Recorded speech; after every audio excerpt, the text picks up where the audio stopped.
right. Well, Renee, Yes. would you Nikki? like to start this beautiful segment for Loving Everyday fans? I love every day.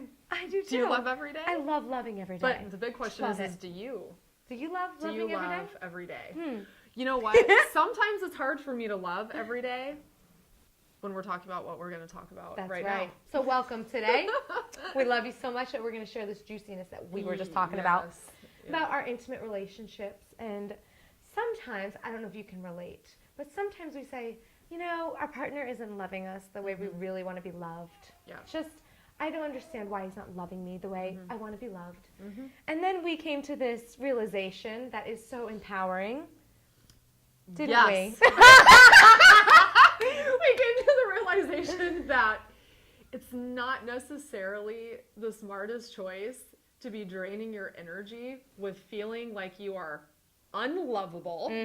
That happens, of course, when you attach and make meaning from whatever you perceive that the partner is That's right. or is not doing for you. And the love comes from within. Right. So we're kind of reverse engineering. If you're with a partner and you're perceiving that they're not giving you energy or attention, or you want them to take out the trash, but instead they're doing something entirely different, and you feel like they're ignoring you. I mean, obviously we have a full spectrum of things that we can get, annoyed with.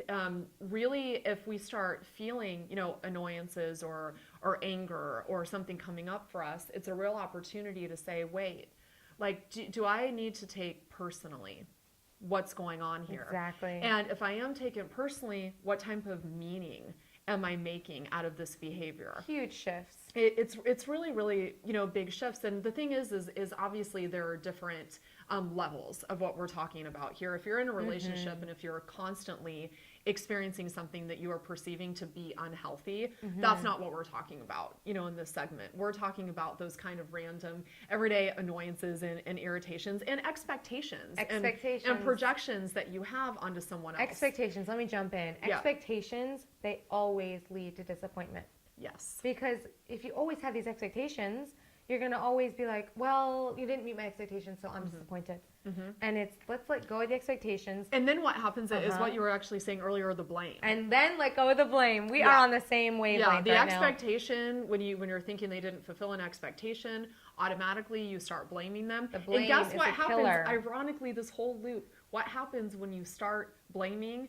You are automatically taking yourself out of love, which was the very thing that you wanted to receive in the first place. So there's a real invitation there. Okay, could this actually be an opportunity for me to kind of hold space right now? For me to go into a forgiveness prayer. Yes. For me to go into, okay, maybe I'm trying to get something right now. What can I give? Instead of being in this mindset of what can I get? And maybe that's, a takeaway right now for you. Yes. And I found, back to the garbage thing, because I've had that in previous relationships where I'm like, can you take the garbage out? I've asked you like 3 times.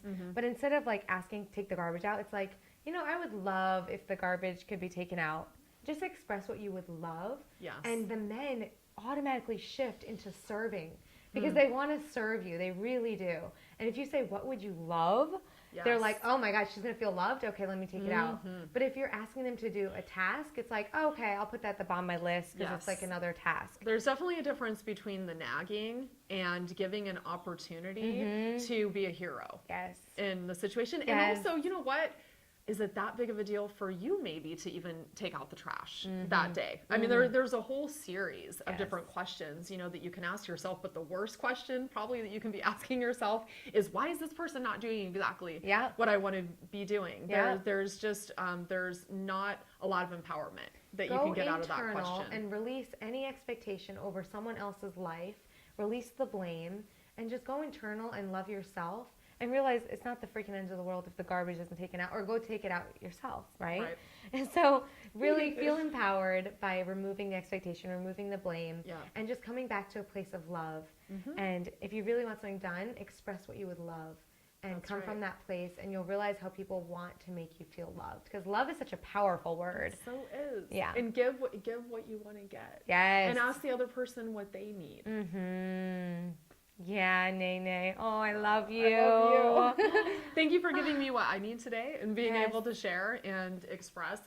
it's in our absolute love and passion to have conscious conversations. So Yes. thank you for being here with us. Stay tuned for more juicy, loving, everyday. Love you. Love you. Mwah, mwah.